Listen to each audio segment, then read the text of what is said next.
chicos, ¿cómo están? Mi nombre es Saúl Toledo Arévalo y nuevamente estamos aquí en una clase más del curso de psicología. Hoy tenemos para ti un tema bastante interesante, estoy seguro que los va a cautivar y sobre todo que vamos a aprender el maravilloso mundo de la psicología. Recuerda que la psicología es una ciencia y que se convierte en como tal a partir del año 1879.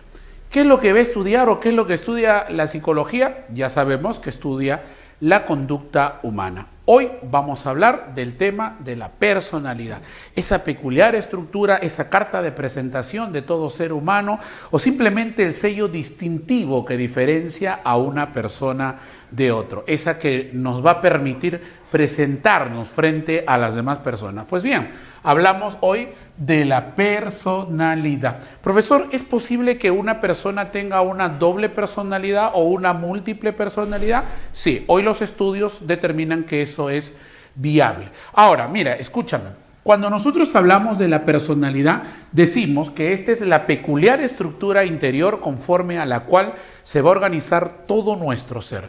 Hay quienes también determinan que la personalidad simplemente es la sumatoria del temperamento más el carácter. Profesor, preguntita, ¿y qué es el temperamento y qué es el carácter?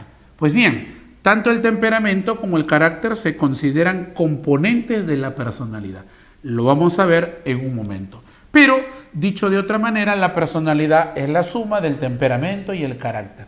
Y al ser una suma, una unión de dos cosas, se dice que precisamente una de las características de la personalidad, al ser la suma del temperamento más el carácter, escúchame bien, en primer lugar decimos que es una unidad.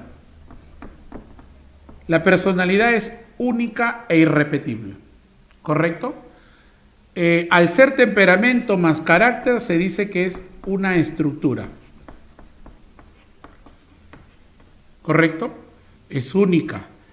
Es dinámica en el tiempo, con el paso del tiempo va cambiando, va modificándose ciertas características o rasgos de la persona. Sin embargo, también se dice que es constante, porque hay ciertos factores o rasgos que van a permanecer posiblemente toda una vida. No te olvides, al ser temperamento más carácter se dice que es una estructura. Pero al mismo tiempo, la personalidad que tengas tú no la tengo yo y la que tengo yo no la tienes tú, porque tú eres único e irrepetible. Por eso se habla de la singularidad o la unidad de la personalidad. Tú eres una criatura única sobre la faz de esta tierra, no tienes punto de comparación.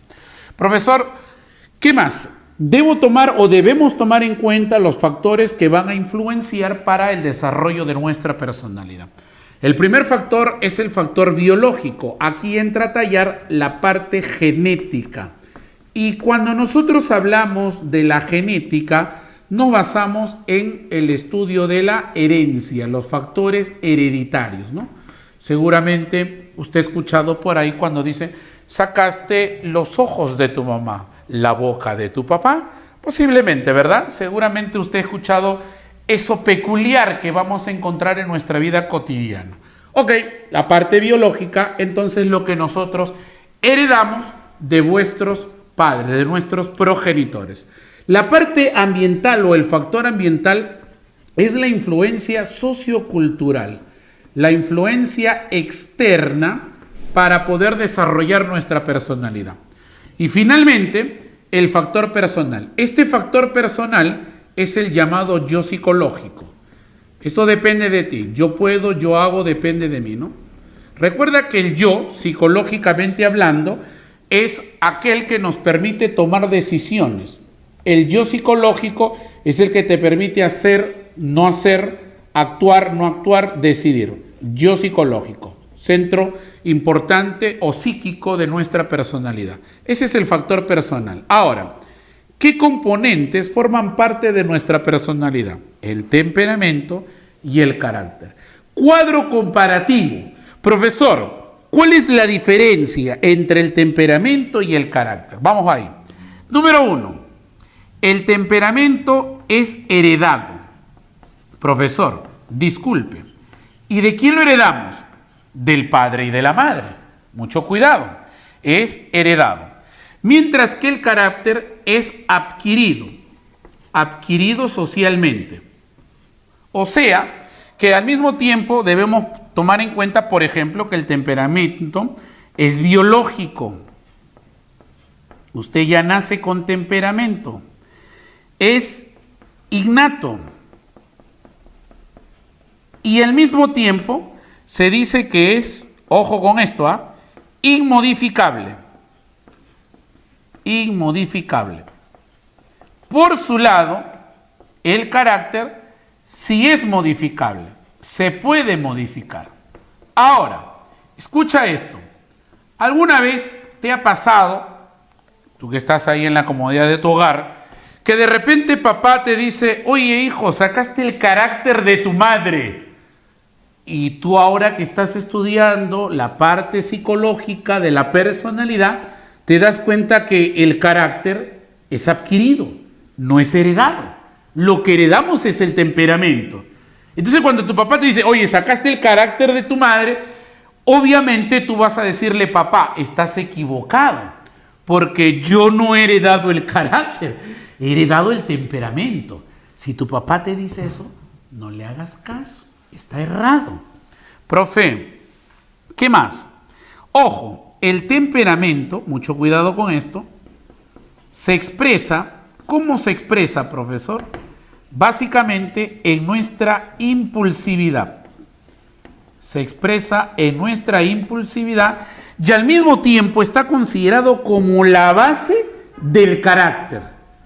Por su lado, el carácter, ¿cómo se expresa, profesor? ¿Cómo se presenta entre nosotros? Mucho cuidado con esto. Se expresa a través de nuestro comportamiento. Se expresa a través de lo que nosotros llamamos nuestra conducta. Al mismo tiempo, cuidado con este dato que muchas veces suelen preguntarse en los exámenes de admisión. Ojo, el carácter está considerado como el componente moral de la personalidad. Cuidado con esto. Componente moral de la personalidad. Ahora, vamos a tus conocimientos de filosofía. Has escuchado a tu maestro de filosofía y usted sabe que la moral, escúchame bien, la moral está estudiada la moral está dentro de una disciplina filosófica llamada ética, ¿no? La ética estudia la moral. ¿Y qué es la moral, profesor? Es un conjunto de reglas, normas, valores que regulan la convivencia social de las personas. Profesor, ¿y cuándo se expresa mi moral? En acciones buenas o malas, positivas, negativas, cuando eres honesto, deshonesto, y eso lo expresa usted a través de su carácter, a través de su comportamiento, a través de su conducta. Por eso se dice que el carácter es el componente moral de la personalidad. Es decir, si a usted le preguntan en un examen de admisión cuál es el componente o está denominado el componente moral de la personalidad, usted dice el carácter. ¿Cuál es la base del carácter? El temperamento. ¿Cómo se expresa el temperamento? En nuestra impulsividad. Déjame, ¿no? Suéltame. Ejemplo, ¿no? Ahí está. En cambio, el carácter tiene que ver con la conducta, tiene que ver con el comportamiento. Recuerda que el temperamento es heredado y el carácter adquirido socialmente. Recuerda que el temperamento es inmodificable y el carácter sí es modificable. Debe quedarte claro esta parte, muy importante. Ahora, ¿qué otras cosas preguntan en los exámenes de admisión? Bastante preguntado, y nos vamos por acá. Las teorías. Hablamos de las teorías sobre la personalidad. Mucho cuidado. La primera teoría, incluso en una línea de tiempo, la que vamos a encontrar es la teoría de los humores. Esta teoría fue planteada, creada por el padre de la medicina humana. Profesor, ¿y quién es el padre de la medicina humana? Hipócrates de Cos. Ahí está. Hipócrates de Cos. Este señor plantea esta teoría denominada teoría de los humores. Mucho cuidado porque en un examen de admisión te pueden preguntar, por ejemplo, lo siguiente. ¿Quién reformuló científicamente la tipología de los humores de Hipócrates? Y entonces, ¿tú qué vas a decir? Bueno, el que reformula científicamente esta teoría es el ruso Iván Petrovich Pavlov, Premio Nobel de Fisiología 1904. No te olvides. Profesor, preguntita. Para hacer la teoría de los humores, ¿en qué se basó el gran Hipócrates? Número 1, en el tipo humoral, aspecto físico de la persona, y en el humor que predomina en él. De ahí el nombre teoría de los humores. Ajá. Profesor, ¿y de quién habló, por ejemplo? El primero, el sanguíneo, el colérico, el melancólico,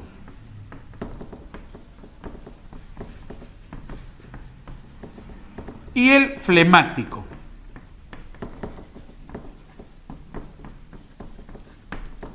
Profesor, ¿cómo es el sanguíneo? Te voy a poner un ejemplito. ¿Te acuerdas de tu profesor Mesita? Tal cual. Profe, ¿cómo es mi profesor Mesita? Estatura baja, con textura gruesita y su tórax redondito. Se caracterizan estos tipos de personas porque tienen mucha sangre en la cara. Y se caracterizan también porque son joviales, alegres, comunicativos. No, gay no. ¿Ya? Chicos, ¿y cómo se llama el humor que predomina en el sanguíneo? Precisamente el que predomina en ellos es la sangre. Generalmente tienden a ser líderes, cabeza de grupo, como el profesor Mesita, ¿no? En el colegio San Agustín y ahora en la academia Genius. Ajá, porque los genios no nacen, Genius los hace. Es el nuevo eslogan de la academia Genius, ¿ah? Te olvides, ¿ah? Profesor, qué chévere. Profe, ¿y el colérico? Ah, mira, ve, en el caso del colérico, el tipo de humor ya va a cambiar. En él va a predominar la bilis amarilla. Mientras que en el melancólico va a predominar la bilis negra. Ahora, si a ti te preguntan en un examen de admisión, tipo, por ejemplo, una analogía, y te dicen, sanguíneo, sangre, su opuesto. Su opuesto, ¿cómo es el tema de su opuesto? Pero el antónimo. Lo contrario al sanguíneo sería el melancólico, porque mientras el sanguíneo es de estatura baja y con textura gruesa, el colérico es de estatura elevada y delgado. Pero es una persona más reservada. En él predomina la bilis negra. Y en el flemático predomina, él es el apático, el inactivo, el pasivo. En él predomina la flema o linfa. Flema o linfa.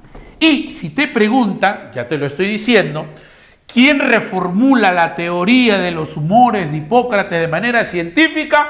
Iván Petrovich Pavlov. Te olvides, ¿ah? Pregunta de cajón, examen de admisión. Profesor, qué chévere, ya tengo la primera teoría de la personalidad basada en los humores, llamada precisamente teoría de los humores de Hipócrates de Cos, padre de la medicina. Ahora me voy a la segunda teoría que se llama teoría constitucionalista. Sin embargo, hay otros autores de libros que también lo llaman teoría de los biotipos. Vamos a ver por qué. ¿Quién es el autor, profesor? Es el alemán Ernst Kretschmer. Vamos a ver, Kretschmer. Ahí está. Listo. Profesor, ¿en qué se basó esta teoría para poder clasificar los tipos de personalidades? Número 1, en el aspecto físico de la persona, y número 2, el predominio de su temperamento. Ahora, mira, vamos a hablar en primer lugar de este. Número 1, del pícnico.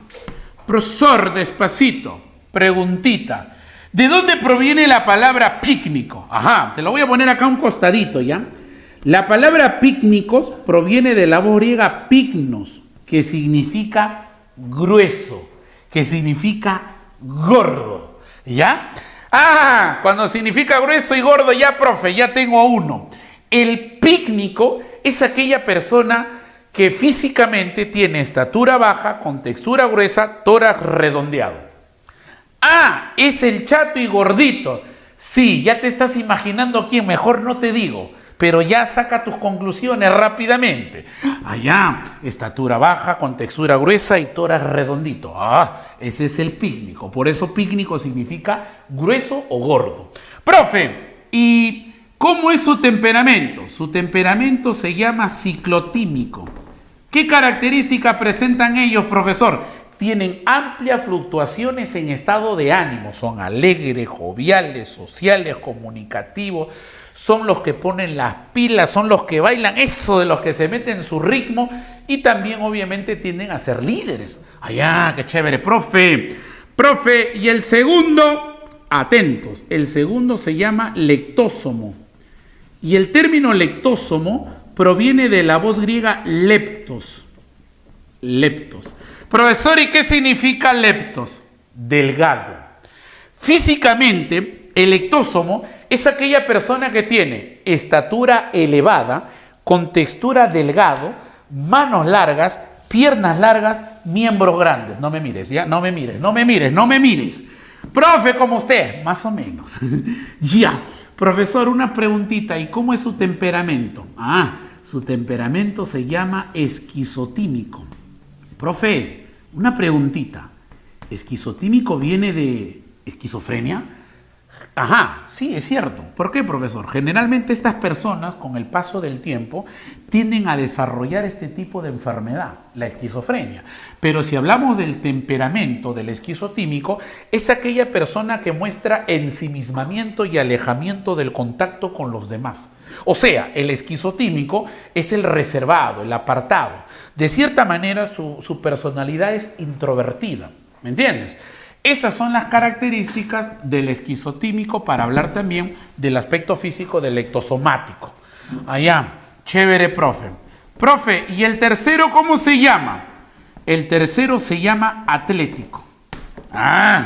Profesor, ¿y cómo es el atlético? Así como el profesor Iván Tobar, ¿no? Es un tipo musculoso, fibroso. ¿Quién se compara a Iván Tobar? Arnold Schwarzenegger, Rambo, Jean-Claude Van Damme, así más o menos, pues, chicos. Un cuerpón, cuerponazo, así. Ese es un atlético. Profe, el atlético son los fisicoculturistas.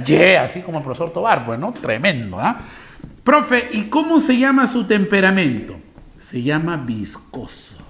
Profe, qué chévere. Profe, una preguntita, ¿y cómo es el viscoso? El viscoso son aquellas personas tranquilas, tenaces y de escasa imaginación. Esos son el atlético. Fibrosos, tranquilos, son más concentrados, están viendo en hacer su deporte, en estar en el gym. Son los chicos o las chicas fitness. Ahí debes estar tú seguro, porque ahora anda de moda estar en el gym, ¿no? Por ejemplo, el profesor Mesita el otro día me dijo, Saulito, vamos al gym. Chicos, solamente llegamos a la entrada. De ahí no pasó. Ha quedado en el intento. Por eso el profesor Mesita, cuando era joven, él quiso ser sacerdote. Bueno, murió en el intento, pues. Se ha quedado en lo que tú ya te imaginas. Ahora escúchame, la combinación de estos tres, pícnico, lectósomo y atlético, ¿qué pasa? Se genera un cuarto. Profe, preguntita, ¿y este cuarto cómo se llama? Atentos, Este cuarto, que no tiene tipo de temperamento, se llama displácido, o algunos también lo llaman displástico. ¿Correcto? Profesor, una preguntita. ¿Y si tiene la combinación de los tres, físicamente cómo es este? Aquí sí está Tobar.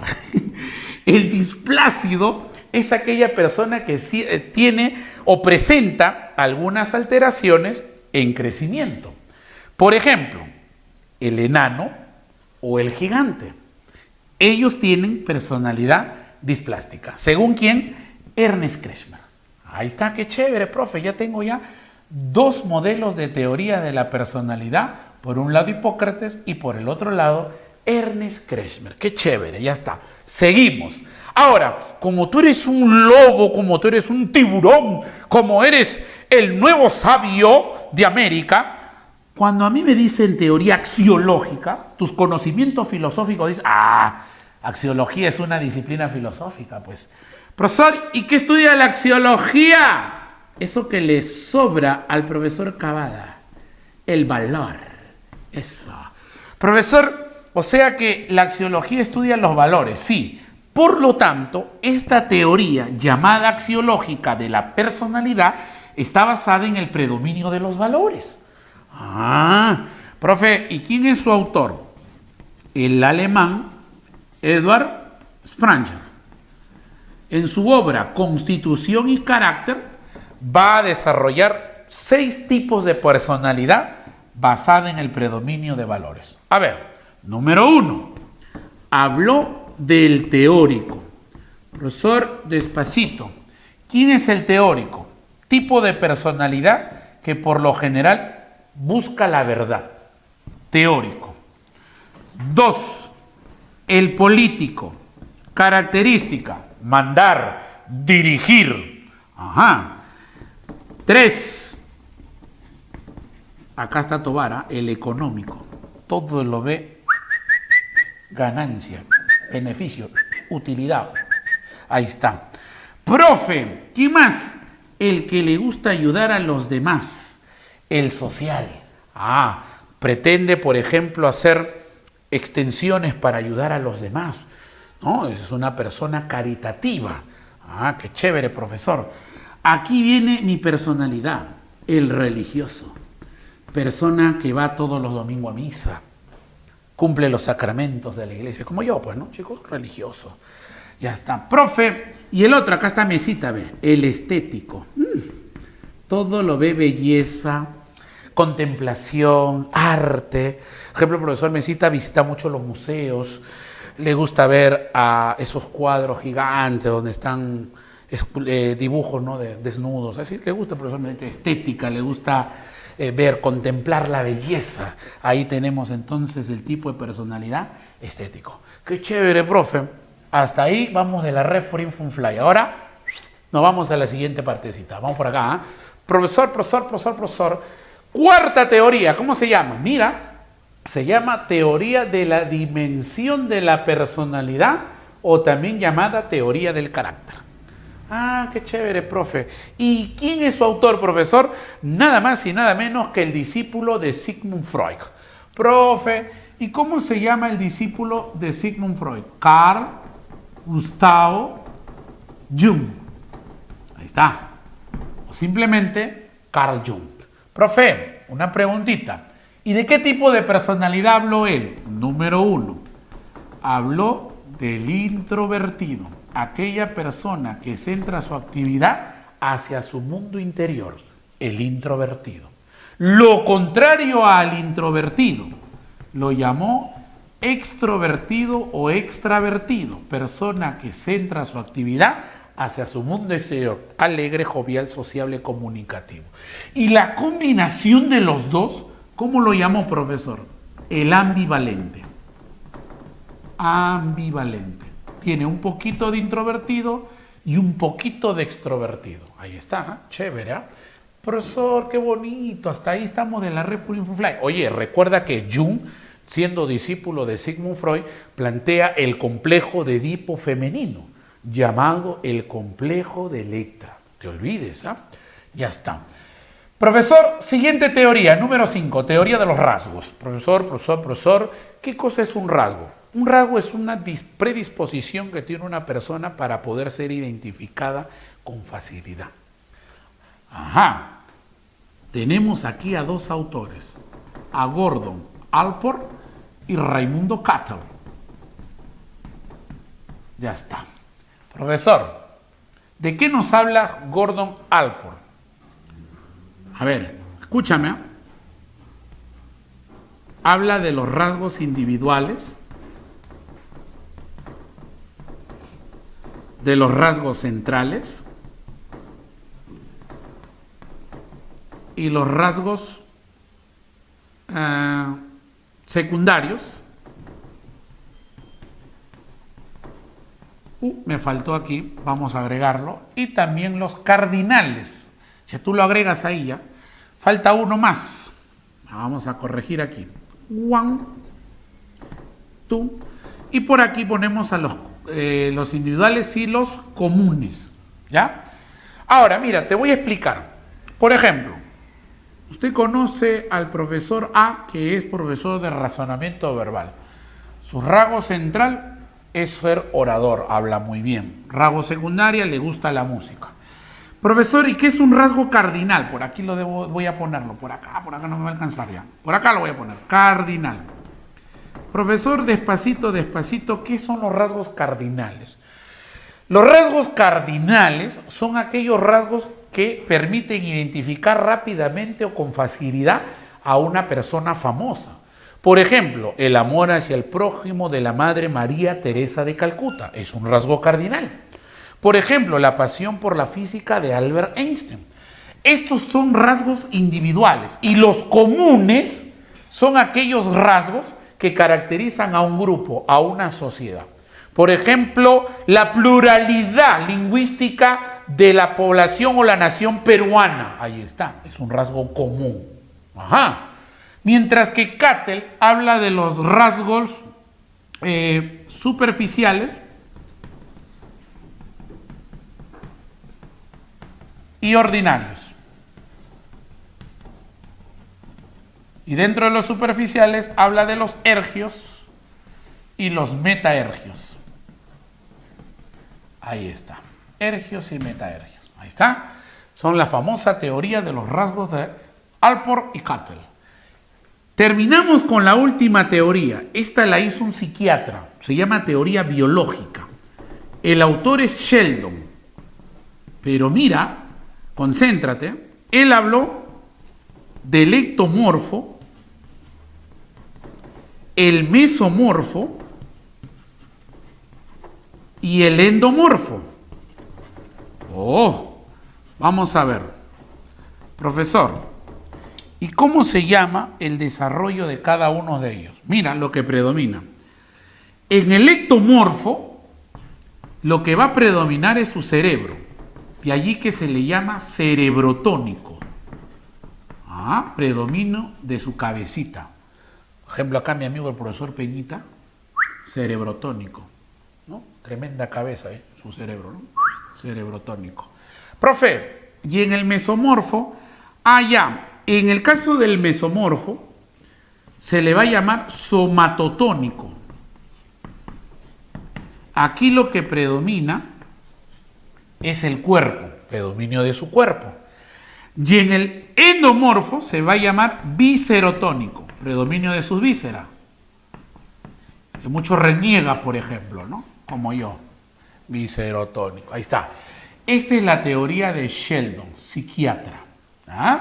Muy bien, dejamos las teorías de la personalidad y nos vamos a esto que es recontra interesante. La teoría psicoanalítica de la personalidad.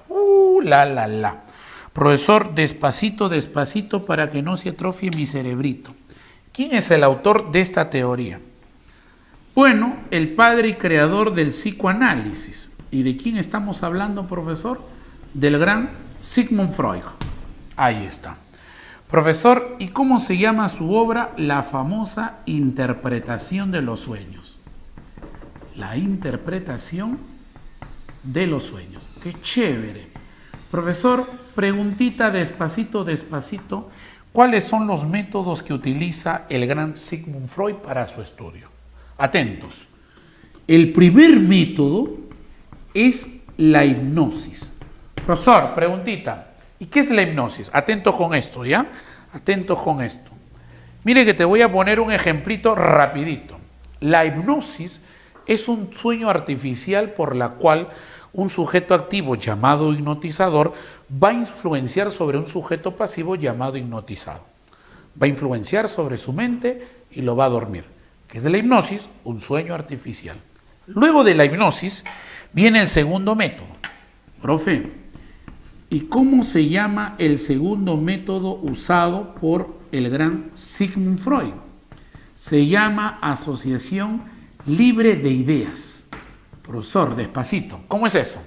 Una vez hipnotizado el paciente, lo postraba sobre una cama. Echado en la camita, en la camilla, Sigmund Freud empezaba a hacerle pregunta tras pregunta tras pregunta al hipnotizado. Y este hipnotizado, estando inconsciente, le respondía. A ese método se le llama asociación libre de ideas. Si me preguntan qué es una asociación libre de ideas, son evocaciones espontáneas. Repito, evocaciones espontáneas. Recuerda que el evocar es traer al presente un recuerdo. No te olvides. Profesor, y despacito, ¿cuál es el último método? La catarsis. Profesor, ¿y en qué consistía la catarsis? El término catarsis significa liberación de frustraciones. Es un término creado por Joseph Bauer, ¿correcto? Profesor, ¿y en qué consistía? Sigmund Freud, aparte que tenía ya hipnotizado, inconsciente a la persona, se iba a la parte más profunda de su inconsciente y hacía que esta persona, estando inconsciente, aflorara todo lo que tenía guardado. Entonces tú liberabas todo eso que tenías ahí reprimido, esas represiones, lo liberabas. A eso se le llama catarsis, liberación de frustraciones. No te olvides. Para luego dar origen a un famoso aparato, digo famoso, porque debes manejarlo bien y que es muy preguntado en los exámenes de admisión. Esto de aquí se llama aparato psíquico freudiano. Y si te percatas bien, tiene la forma de ¿qué? Que también han preguntado San Marcos en su momento. ¿A qué se parece el aparato psíquico freudiano planteado por Sigmund Freud? Tiene la forma de un iceberg. Ah, ¿verdad, no, profe? Acá está el agüita, el nivel del agua, y acá está la cabecita, la puntita, ¿verdad? Y esto es lo que no se ve. Así pasa en la personalidad del individuo. Y entonces, lo que hizo Sigmund Freud con este aparato psíquico freudiano es dividir a nuestra personalidad en dos planos. En el primer plano vamos a encontrar al consciente, el preconsciente y el inconsciente. Y en el segundo plano vamos a encontrar al yo, el ello y el super yo. Analicemos, concéntrate. Mira, profesor, ¿qué es el consciente? Cuando usted se da cuenta de la realidad y tiene contacto con su mundo exterior. Su personalidad es visible. Ahí usted es consciente, se da cuenta de lo que realiza, de lo que hace. Profe, ¿qué es el preconsciente?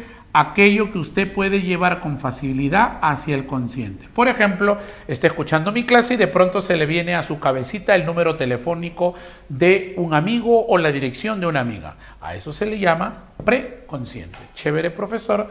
Profesor, ¿y qué es el inconsciente? Cuando usted pierde contacto con la realidad. Y cuando usted pierde contacto con la realidad, entonces pasa a llamarse inconsciente. Profesor, ¿y cuál es la forma más común de expresar el inconsciente en nuestra vida cotidiana? Pregunta de admisión. A través de los sueños. Ah, claro, pues profe, porque cuando estoy durmiendo, sueño, estoy inconsciente. Lógico. Segunda forma de expresar el inconsciente, a través de un sueño artificial. ¿Y cómo se llama el sueño artificial? Hipnosis. Finalmente, hablamos de los llamados actos fallidos. Profesor, despacito, despacito para que no se atrofie mi cerebrito. ¿Y qué son los actos fallidos? Son equivocaciones al momento de hablar, al momento de escribir o al momento de oír. A estos actos fallidos también se les conoce comúnmente con el nombre de lapsus. ¿Cómo, profesor? Lapsus. Ajá. Por ejemplo, si es al momento de hablar, se le llama lapsus linguae.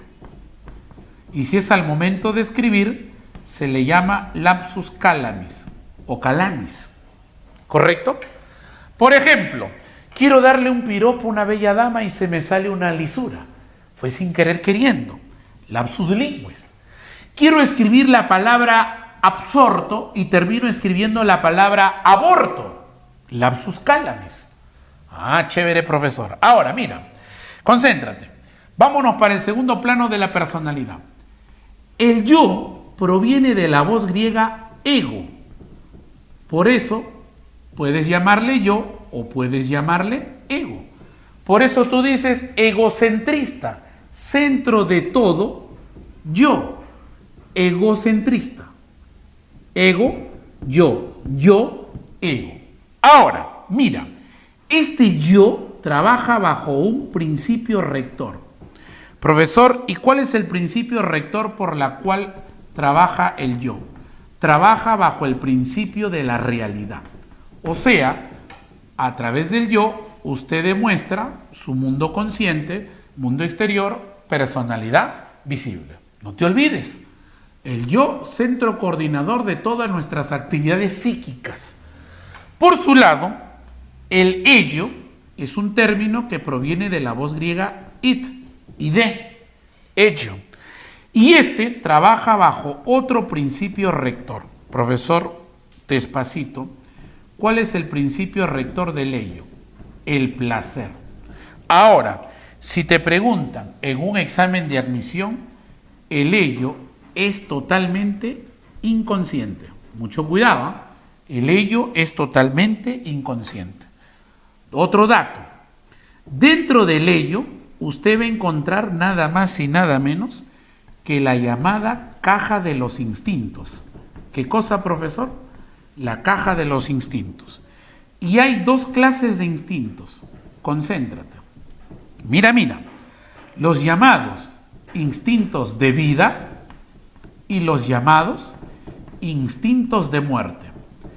A los instintos de vida se le va a llamar eros y a los instintos de muerte se le va a llamar tánatos.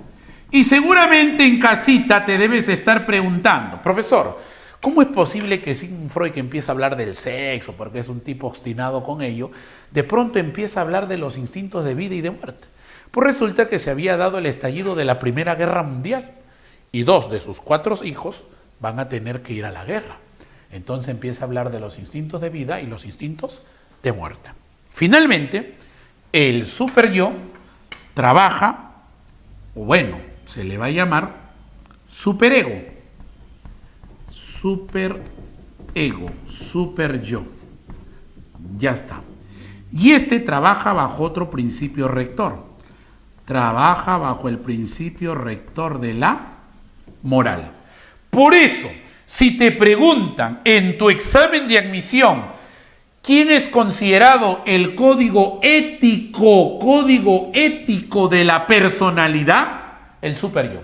¿Y por qué código ético, profesor? Porque usted sabe que la ética estudia la moral. Ahora, concéntrate. Mira que te voy a dar este dato porque me has caído bien, ¿eh? Profesor, ¿qué cosa? Dentro del super yo se encuentra otro yo. ¿Otro yo, profesor? Sí. Se llama yo ideal. Profesor, ¿y qué pasa con ese yo ideal? Es lo que la sociedad espera de ti. ¿Y qué espera de ti la sociedad? Que seas buena persona, que seas un buen ciudadano, que seas honesto, responsable, etc. Por eso se dice que el yo ideal trabaja bajo el principio de los valores. Ajá, el principio de los valores. Qué chévere, profesor. Entonces, hasta ahí estamos estudiando el llamado aparato psíquico freudiano. Ahora nos vamos al estudio del psicoanálisis llevado a lo psicosexual. Para ello, Sigmund Freud plantea una etapa, la edad y el centro de placer sexual. La primera etapa se llama etapa oral, de 0 a 2 años. Según Sigmund Freud, el centro del placer sexual en esta etapa es la boca. El niño todo se lo lleva a la boca y le genera placer. Etapa anal, 2 a 3 años. Centro del placer sexual, el ano.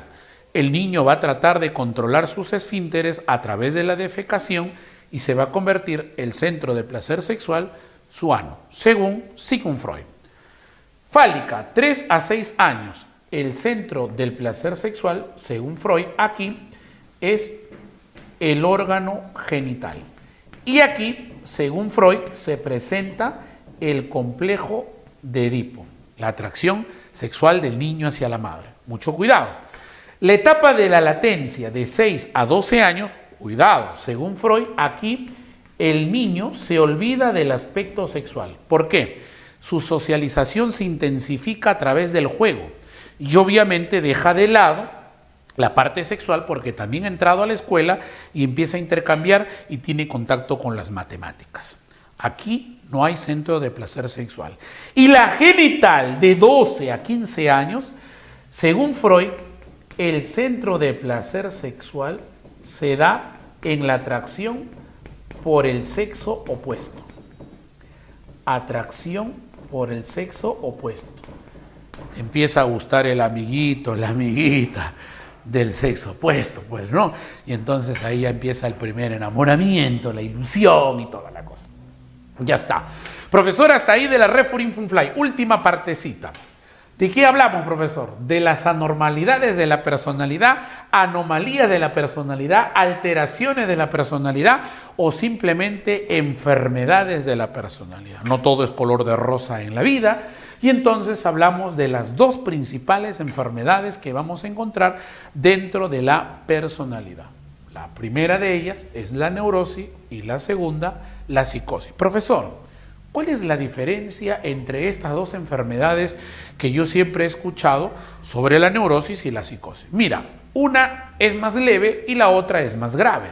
En una estás consciente y en la otra estás inconsciente. Profesor, ¿en cuál de las dos enfermedades está consciente? En la neurosis. O sea, ¿te das cuenta que tienes la enfermedad? Sí.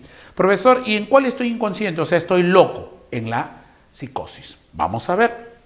La neurosis, definimos, es una enfermedad leve, escúchame bien, leve y al mismo tiempo reversible, lo que quiere decir que se puede curar. Ah, profe, qué chévere. Leve y a la vez reversible, se puede curar. Chévere. Principal síntoma de la neurosis, la ansiedad. Te vuelves ansioso. Ahí está, la ansiedad. Profesor, tipos de neurosis. A ver, vamos a ver. Neurosis obsesiva compulsiva. Profesor, esa tiene mi papá, tiene mi mamá. Bueno, este tipo de neurosis se caracteriza porque la persona presenta o realiza actos repetitivos. Por ejemplo, cuando dice, vieja, sí viejo, dime, ¿cerraste el caño? ¿Se va a caer el agua? Sí viejo. Pasa una hora y, vieja, ¿cerraste el caño? Sí viejo, no se vaya a caer el agua. O de repente cuando le temen a la seguridad, ¿no? Viejo, dime viejita, ¿ya echaste seguro a la puerta? Sí viejita. Pasa una media hora, están viendo tele. Vieja, ¿pusiste el candado a la puerta? Sí, viejo. Y así, ¿no? Ahora, esto también lo tienen las mujeres. Por ejemplo, cuando van a hacer compras. Obsesiva compulsiva. Quieren vaciar toda la tienda. Obsesión compulsiva. Ya está. Profe, la otra. A ver. La neurosis... fóbica. Profesor, ¿y en qué consiste la neurosis fóbica? Tú sabes que las fobias son los miedos, pero miedos excesivos y patológicos. Por ejemplo, los lugares cerrados, claustrofobia, los lugares abiertos, agorafobia, las alturas, acrofobia, a las arañas, aracnofobia, al fuego, pirofobia, al perro, sinofobia, a los hombres, antropofobia, a las mujeres, ginecofobia. Las fobias son un tipo de neurosis. Mucho cuidado. Otro, la neurosis neurastenia. Profesor, ¿cómo se presenta este tipo de neurosis? En paralización de algunas partes de nuestro cuerpo. Por ejemplo, la sordera. Por ejemplo, cuando haces esto con tus ojos, mira, cuando te comes las uñas también, lo encontramos en la neurastenia. ¿Ya? Entonces, esos son los famosos tipos de neurosis. Ahora vamos acá con la psicosis. Mira. La psicosis, a diferencia de la neurosis, es una enfermedad grave y al mismo tiempo irreversible. Irreversible. O sea, no te puedes curar.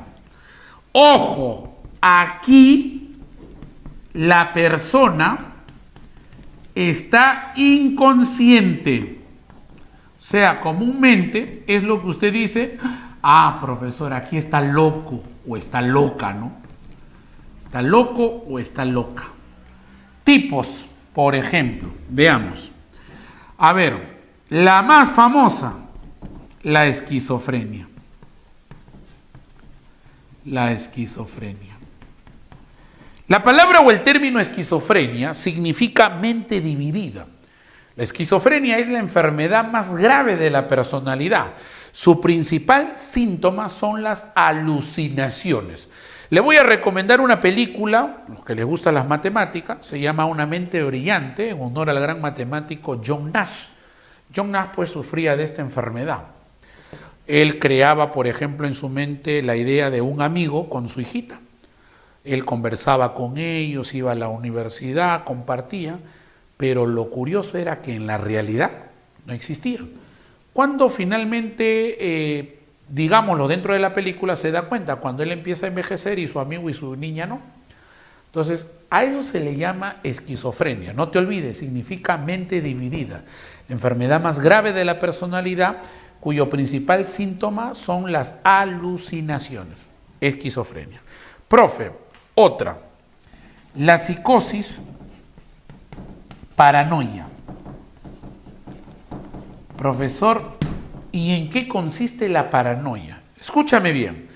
La paranoia presenta las siguientes características. Seguramente alguna vez, señorita, usted que me está viendo, que me está escuchando, usted seguramente le ha pasado que le dice a tu otra compañera, cálmate, estás paranoica. Y tú dices, ¿cómo es eso? La paranoia, cuidado, recuerda que está loca, así que no le digas a tu amiga, estás paranoica. No, tranquilo o tranquila. Escúchame, la paranoia, la persona tiene esta peculiaridad. Escucha voces en su cabeza, tiene ideas de grandeza, de persecución y cree que todo mundo está en su contra. Ese es el paranoico o la paranoica. Mucho cuidado. Otro. Psicosis maníaca depresiva. Uy, este es grave, ¿ah? Yo no sé si usted alguna vez ha visto un loco, a mí sí me ha pasado, por ejemplo, que este loquito tiene la peculiaridad que de pronto están en un momento de mucha euforia, de mucha actividad, y de pronto, mucha calma, mucha paz. Esos locos que de pronto, se empiezan a pelear de la nada en la calle con supuestamente algo, ¿no? Una persona. Están eufóricos, con mucha actividad, y de pronto se quedan calmados ahí. Entonces, la maníaca depresiva presenta la característica de que la persona aquí tiene momentos de mucha actividad o de mucha pasividad. Otro, la psicosis senil. Esta la presentan pues los ancianos, ¿no? Las personas de avanzada edad, como el profesor Cavadita, donde presentan lagunas mentales, pues, ¿no?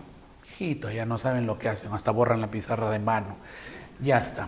Profesor, ¿qué más? Mira esta es curiosa. La psicosis puerperal. Profesor, ¿qué significa puerperal?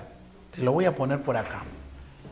El término puerperal significa choque emocional. Choque, siente el choque. Y es un tipo de psicosis posparto. ¿Cómo así, profesor? Mira, tú te imaginas que una persona, una mujer esté embarazada, pero que ha tenido su embarazo producto de una violación, y de pronto llega el momento, el día del parto, no quiso o no quiere tener a la criatura.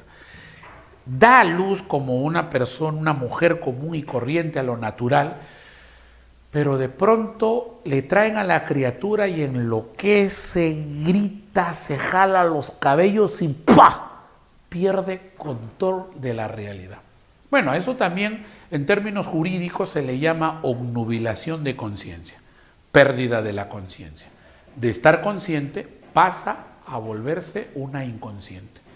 A eso se le llama choque emocional, se le llama psicosis puerperal y es posparto. Mis queridos y estimados alumnos, hemos analizado el estudio de la personalidad de una manera detallada y espero que haya sido de mucha utilidad para su formación académica en lo sucesivo. Espero que tengan un maravilloso día. Cuídense. Chao, chao.